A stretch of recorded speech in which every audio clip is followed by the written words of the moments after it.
জাকাত দিলে সমাজে অর্থনৈতিক ভারসাম্য ঠিক থাকে এবং বৈষম্য দূর হয়। জাকাত কনফারেন্সে যোগ দিয়ে এই কথা বলেন বসুন্ধরা গ্রুপের ইস্ট ওয়েস্ট মিডিয়ার ডেপুটি ম্যানেজিং ডিরেক্টর কাদের গনি চৌধুরী।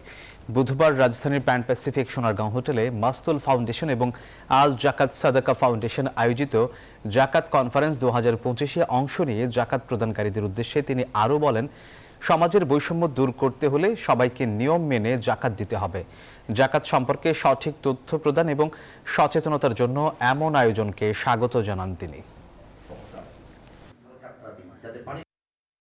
জাকাতের অন্যতম একটা বড় দিক হচ্ছে সেটা হলো সমাজের মধ্যে একটা অর্থনৈতিক ভারসাম্যতা তৈরি করে এই বৈষম্যতা দূর করার ক্ষেত্রে ধনী দরিদ্রের মধ্যে যে একটা বিশাল বৈষম্য, সেটার জন্য আমি জানি না জাকাতের চেয়ে বড় কোনো ব্যবস্থা আর আছে কি না।